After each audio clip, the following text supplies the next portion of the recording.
El viejo sultán se estaba muriendo en una tienda de guerra que olía a lana mojada, aceite de lámpara, y al cansancio de un cuerpo que había cargado un imperio durante demasiado tiempo. Afuera, los hombres hablaban en susurros.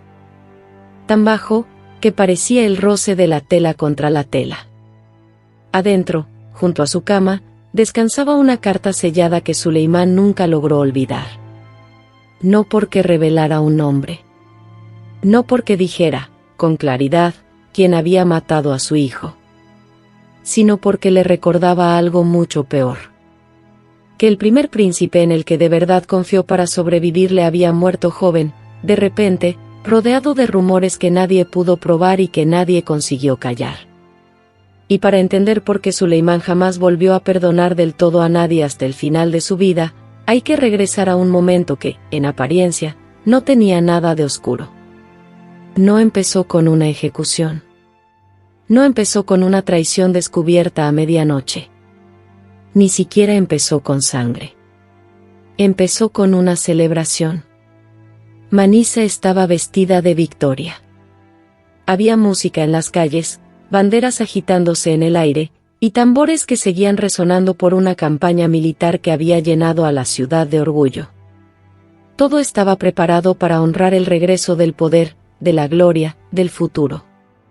Y en medio de ese futuro estaba él. El príncipe Mehmed. Joven. Admirado. Observado por todos. El hijo en el que muchos ya veían el siguiente amanecer del imperio. Pero entonces, algo cambió. Primero fue el cansancio. Luego la fiebre. Después, el silencio. La alegría no desapareció de golpe. No. Se fue apagando cuarto por cuarto. Primero callaron los músicos. Después los sirvientes. Luego las mujeres que conocían demasiado bien la vida palaciega como para no entender lo que significaba una enfermedad repentina en un heredero. Porque en la corte otomana, cuando la alegría terminaba demasiado rápido, el rumor llegaba antes que las oraciones. Mehmed tenía apenas 21 años. Y lo que ocurrió después fue tan veloz que ni siquiera el duelo tuvo tiempo de tomar forma antes de convertirse en miedo. Se dijo que había caído enfermo durante las festividades públicas en Manisa. Se dijo que la enfermedad era contagiosa. Se dijo, más tarde, que probablemente fue viruela, o algo parecido. Probablemente. Y esa palabra, en el palacio, era un veneno por sí sola. Porque una muerte segura se llora. Pero una muerte incierta, se interpreta. Y cuando un príncipe muere en medio de una lucha silenciosa por la sucesión, la incertidumbre resulta más peligrosa que cualquier asesino. Un veneno puede dejar rastros. Un rumor, no. El cuerpo de Mehmed emprendió entonces el camino hacia la capital. Un trayecto largo, solemne, pesado.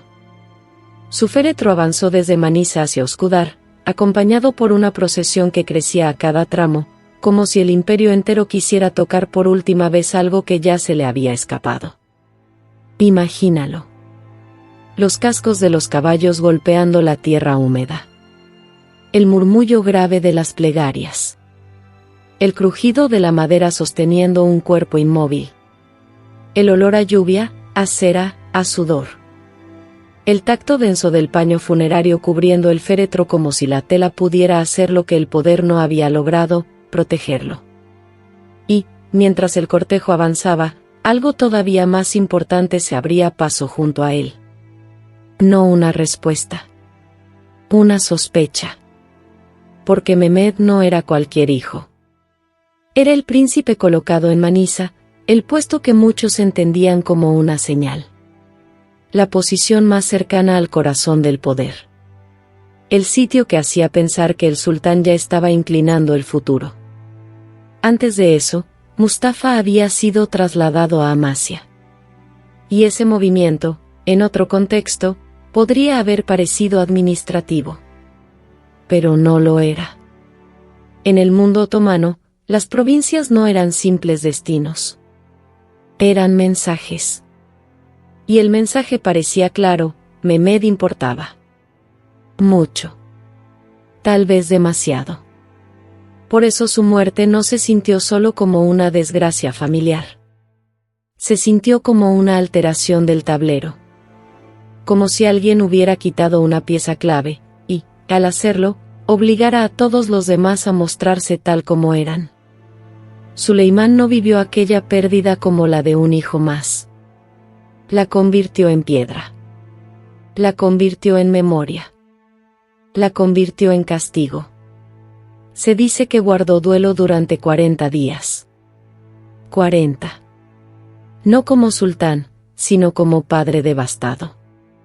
Y después ordenó levantar el complejo de Sesade, una obra monumental en honor a Mehmed, una herida transformada en arquitectura. Cada cúpula parecía decir lo mismo. Esto no será olvidado. Cada piedra parecía repetirlo con más fuerza. Esto no terminará aquí. Pero el palacio no reaccionó con una verdad clara. Reaccionó de la manera más peligrosa posible. Actuó como si la muerte hubiera revelado algo, aunque nadie pudiera probar exactamente qué. Nadie podía afirmar, con certeza, que Mehmed hubiera sido asesinado. Nadie podía señalar a un culpable. Y sin embargo, todos empezaron a comportarse como si aquella muerte hubiera desenmascarado a los vivos. Las madres miraron a sus hijos con otro tipo de terror. Los sirvientes aprendieron a bajar la vista y a callar incluso aquello que no habían escuchado completo. Las cocinas, los corredores, las estancias privadas, todo empezó a oler a cautela. Porque en una corte así, una muerte repentina no solo deja un vacío. Reordena el peligro. Para Hurrem, la pérdida fue mucho más que un duelo insoportable. Fue el derrumbe de su mejor posibilidad. Mehmed no solo era su hijo. Era su apuesta más fuerte. Su carta más sólida frente a un sistema donde la ternura no protegía a nadie y donde el futuro de un niño podía convertirse, de un día para otro, en su sentencia. Con Mehmed muerto, el equilibrio cambió. Y cambió de forma brutal. Porque entonces Mustafa, hijo de Maidebran, quedó como el príncipe más fuerte, el más visible, el más admirado, el que ya no tenía enfrente al rival que de verdad podía disputarle el centro del escenario. Eso fue lo que Suleimán descubrió, aunque quizá nunca pudo decirlo en voz alta. Que a veces el complot no consiste en esconder un puñal. A veces el complot es el propio sistema. Un mecanismo tan cruel, tan hambriento, tan diseñado para convertir la vida de un príncipe en amenaza para los demás, que cualquier muerte repentina se vuelve útil para alguien. Y una muerte útil nunca vuelve a ser inocente. Lo que siguió después ya no fue una rivalidad de familia. Fue algo más frío. Más estructural. Más irreversible. En el Imperio Otomano, la sucesión no funcionaba como en esas monarquías europeas donde el hijo mayor heredaba y punto. Aquí, la corona no descendía en línea recta. Se disputaba. Se olía. Se acechaba. Se defendía con alianzas, con nombramientos, con prestigio militar, y, llegado el momento, con la eliminación directa de los rivales. Los príncipes eran preparados para gobernar, sí.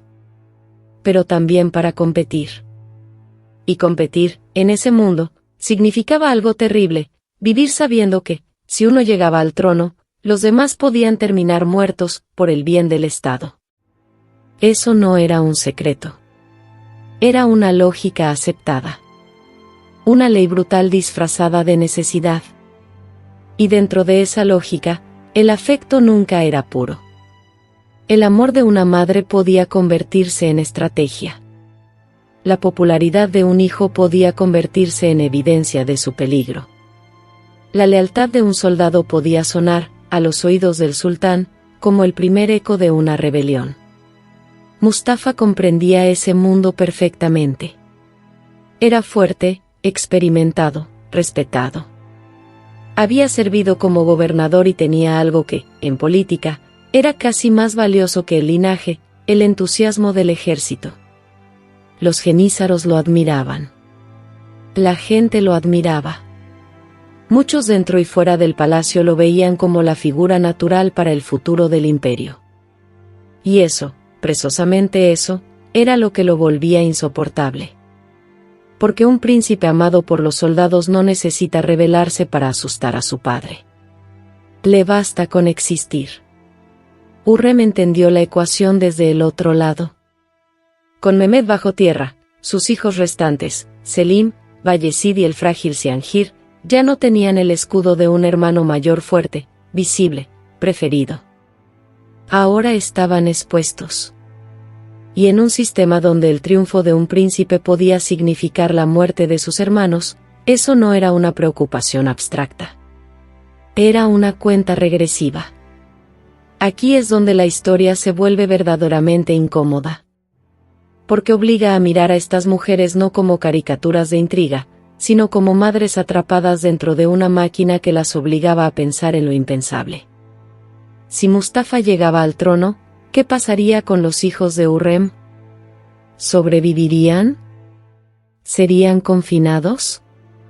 ¿Serían ejecutados? ¿Y qué madre, viendo venir ese futuro, se quedaría inmóvil? No se trataba de elegir entre el bien y el mal. Se trataba de decidir qué hijos tendrían derecho a seguir respirando. Mirima también estaba ahí, en el centro de esa tensión, aunque la historia a veces solo la mencione de pasada. Hija de Hurrem. Inteligente. Formada dentro de un mundo donde el matrimonio no era refugio, sino una extensión del poder. Su esposo, Rustem Pasha, ascendió hasta convertirse en gran visir. Y con eso, el círculo alrededor de Hurrem se volvió más fuerte. Más cerrado. Más sospechoso a ojos de sus enemigos. Con el tiempo, muchos dirían que Hurrem y Rustem conspiraron contra Mustafa. Tal vez lo hicieron. Tal vez no en la forma simple que después se popularizó. Pero eso, al final, no es lo más perturbador. Lo más perturbador es que ya no hacía falta una conspiración perfecta para destruir a un príncipe. Bastaba con que el sultán creyera que la amenaza era real. Bastaba con que el miedo echara raíces. Y el miedo ya estaba ahí. Llegaban informes. Cartas. Advertencias. Susurros que venían desde Anatolia y se convertían en materia política apenas cruzaban las puertas del palacio. Se decía que Mustafa estaba demasiado cómodo con la devoción del ejército. Se decía que, si Suleimán enfermaba o moría, el príncipe podría marchar sobre Estambul. Se decía que los soldados pronunciaban su nombre con demasiada facilidad, como si el futuro ya les perteneciera más a ellos que al propio sultán. Tal vez algunas de esas versiones eran ciertas. Tal vez otras eran exageradas. Tal vez algunas habían sido fabricadas con precisión quirúrgica. Pero en una corte como esa, la diferencia entre rumor y prueba empezaba a desdibujarse. Y Suleimán ya no era el hombre de antes. Los años lo habían endurecido. La pérdida de Mehmed lo había vaciado por dentro. La muerte de aliados cercanos, el desgaste físico, las campañas, la enfermedad, la soledad, todo eso lo fue empujando hacia una forma de desconfianza cada vez más profunda. El gran legislador. El conquistador temido. El arquitecto del orden. Ahora también era un padre envejecido que veía en cada señal la posibilidad de un reemplazo. Un hombre rodeado de poder, y, aún así, cada vez más solo. Un hombre que incluso llegó a consultar a un geomántico para preguntar por su salud, por su destino, por su permanencia en el trono. Ese detalle dice mucho. Porque no habla de superstición solamente. Habla de fragilidad. Habla de un soberano que ya no sentía que controlaba del todo la corriente bajo sus propios pies. Y cuando un sultán deja de confiar en la estabilidad del mundo que lo sostiene, el siguiente paso suele ser irreversible. Así llegamos a 1553. a la tienda. Al momento en que todo lo anterior dejó de ser amenaza y se convirtió en acto. El 6 de octubre, cerca de Ereğli, Mustafa acudió al campamento imperial. Fue llamado a presentarse ante su padre. Hizo lo que exigía la costumbre. Bajó del caballo. Dejó sus armas afuera. Avanzó entre capas de tela, de protocolo, de autoridad. Y entró. Eso es lo más brutal. Entró. Porque todavía creía, o quería creer, que un hijo podía cruzar la tienda de su padre sin convertirse en presa. Pero adentro lo esperaban los verdugos. Lo atacaron. Forcejeó. Y finalmente lo estrangularon. La escena ha quedado en la memoria histórica como uno de los momentos más oscuros del reinado de Suleimán. Y con razón. Pero hay algo todavía más escalofriante que la ejecución en sí. La verdadera revelación no es que Hürrem y Rustem hubieran movido hilos en la sombra. La verdadera revelación es que, para ese punto, Suleimán ya veía a Mustafa como una amenaza estructural, incluso si nunca se probaba una rebelión abierta. Eso cambia toda la historia. Porque de pronto, la muerte de Mehmed deja de ser solo una tragedia previa y se convierte en el punto donde el sultán aprendió a mirar distinto. Aprendió que no hacía falta esperar la traición consumada. Que el solo hecho de que un príncipe concentrara demasiada esperanza, demasiado amor militar, demasiada viabilidad política, ya era suficiente para volverlo peligroso. Todo se reacomoda cuando se entiende eso. Los rumores después de la muerte de Mehmed. Los cambios de provincia. La desesperación de las madres. Las cartas desde Anatolia. La ansiedad creciente del sultán. Todo empieza a verse como parte de una misma maquinaria. Suleimán ya no estaba buscando solamente a un culpable. Estaba intentando matar al futuro antes de que el futuro lo desplazara a él. Y al hacerlo, destruyó al hijo que muchos creían más apto para sostener el imperio después de su muerte. La reacción fue inmediata. La ejecución de Mustafa desató dolor, indignación, furia. Poetas lo llamaron mártir. La gente habló de engaño. El nombre de Rustem se volvió sinónimo de conspiración en la memoria popular. La conmoción fue tan grande que Suleimán terminó apartándolo temporalmente del cargo. Y eso es importante. Porque demuestra que ni siquiera después de dar la orden, el sultán pudo controlar del todo el impacto moral de lo que había hecho. Mató a un hijo para evitar el desorden. Y aún así generó desorden. Intentó sofocar una amenaza. Y alimentó una herida que ya nunca cerró. Pero la tragedia todavía no terminaba. Porque unas semanas después, en Alepo, moriría Siangir. El más frágil de los hijos de Hürrem. Un joven cuya debilidad física era conocida, y cuya figura quedó unida para siempre, al menos en la memoria emocional del imperio, a la devastación causada por la muerte de Mustafa. No se puede probar que haya muerto de pena. La historia seria no funciona así. Pero hay símbolos que sobreviven porque expresan una verdad emocional más profunda que cualquier certificado médico. Y el símbolo aquí era insoportable. Suleimán eliminó al hijo que temía. Y poco después perdió también al hijo que quizá menos podía resistir el peso de vivir dentro de esa casa. Mustafa muerto. Siangir muerto. Mehmed ya muerto desde hacía años. A esas alturas, la dinastía empezaba a parecer una línea de duelo más que una línea de sucesión. Y en los pasillos del palacio, entre las mujeres, los sirvientes, los guardianes, los cuerpos que vivían pegados al corazón del poder sin poseerlo nunca, la verdad ya era imposible de disimular. Aquello no era una corte. Era una máquina de supervivencia. Una estructura donde el afecto estaba contaminado por el cálculo. Donde cada nacimiento traía consigo una posible sentencia futura. Donde el privilegio y el terror dormían en la misma habitación. Y, aún así, Suleimán todavía no había terminado de perder. Porque Hurrem murió en 1558, y ni siquiera su ausencia detuvo el mecanismo. Eso también importa. Importa muchísimo. Porque durante años, la historia simplificó todo en una fórmula cómoda: Hurrem intrigó, Hurrem manipuló, Hurrem destruyó. Pero después de su muerte, la violencia dinástica continuó. Y eso revela algo esencial. El problema nunca fue solo una persona. Era el sistema entero. Poco después, la rivalidad entre Selim y Bayezid estalló abiertamente. Ya sin Mehmed. Ya sin Mustafa. Ya sin Cihanjir. Ya sin Hurrem. Y aún así, la sangre siguió marcando el camino. Bayezid fue derrotado. Huyó. Buscó refugio. Y finalmente terminó ejecutado en 1561, junto con sus hijos. Junto con sus hijos. Detente ahí un momento. Porque esa frase resume toda la monstruosidad de este mundo.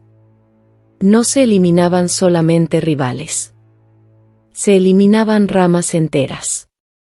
Posibilidades completas. Futuros enteros. Mehmed había muerto joven, consumido por una enfermedad que dejó tras de sí demasiadas preguntas. Mustafa había sido estrangulado por orden de su propio padre. Cihanjir había muerto semanas después, como si el cuerpo ya no pudiera sostener tanto espanto. Bayezid fue perseguido hasta el final. Y sus hijos pagaron con él. Entonces, ¿qué fue exactamente lo que Suleimán nunca perdonó? Tal vez no podamos responder esa pregunta con un nombre. Quizá nunca existió esa confesión limpia, esa prueba perfecta, esa carta definitiva que dijera: aquí está el culpable, aquí está la mano detrás del complot contra Mehmed. La historia no siempre entrega ese tipo de consuelo. A veces ofrece algo peor. A veces obliga a aceptar que lo que quebró a un hombre no fue descubrir a un asesino, sino descubrir que ya no podía distinguir del todo entre culpa, miedo, ambición y supervivencia.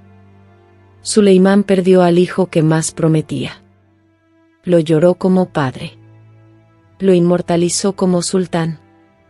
Y después pasó los años que le quedaban actuando como si cada hijo sobreviviente pudiera convertirse en la siguiente arma de una lógica que ya le había arrebatado demasiado. Por eso, perdonar, quizás se queda corto. Porque el perdón necesita un contorno.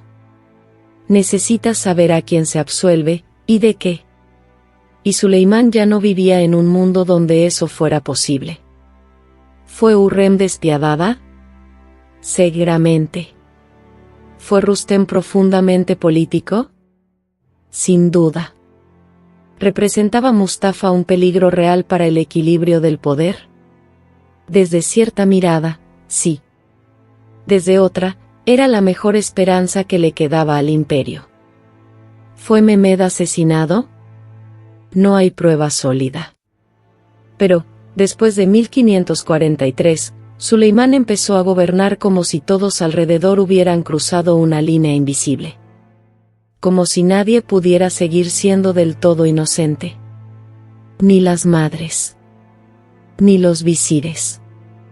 Ni los soldados. Ni los hijos. Ni él mismo. Y entonces volvemos a la tienda del final. Esijetbar. La humedad colándose por la tela. El olor amargo de los remedios. La respiración cansada. Los asistentes intentando administrar no solo la enfermedad del sultán, sino también el momento exacto en que su muerte podía hacerse pública sin desatar el caos. Afuera, el imperio todavía necesitaba la apariencia de continuidad. Adentro, el hombre que había hecho temblar continentes estaba atrapado con sus fantasmas. Con el recuerdo de un hijo traído de regreso desde Manisa. Con el eco de otro entrando desarmado en una tienda de campaña. Con la sensación insoportable de que, tal vez, el verdadero complot nunca fue una sola mano escondida. Sino el orden mismo que convirtió a cada padre en juez, a cada madre en estratega y a cada príncipe en una amenaza ambulante. La carta sellada, al final, nunca se cerró. Solo fue cambiando de dueño. Del mensajero al padre. Del padre al imperio. Del imperio a la memoria. Y quizá por eso esta historia sigue incomodando siglos después. Porque debajo del brillo, de las cúpulas, de los títulos, de la majestuosidad imperial, lo que aparece es algo espantosamente humano. Un joven ardiendo en fiebre mientras afuera todavía resuenan los ecos de una fiesta. Una hija nacida el año en que perdió a su padre. Una madre obligada a convertir el duelo en estrategia. Otra madre viendo cómo el amor del pueblo transforma a su hijo en objetivo. Un hermano demasiado frágil para soportar el peso del horror. Y un imperio que llamó paz a la eliminación sistemática de sus alternativas. Tal vez esa sea la verdadera pregunta que dejó Suleimán al morir. No quién mató a Mehmed. No quién manipuló a quién. No quién susurró el rumor decisivo. Sino algo mucho más oscuro. Cuando un sistema enseña a una familia que la única manera de salvar a un hijo puede ser destruir a otro, ¿quién comete realmente el crimen? ¿La persona que da la orden? ¿O el mundo que logra hacer que esa orden parezca inevitable?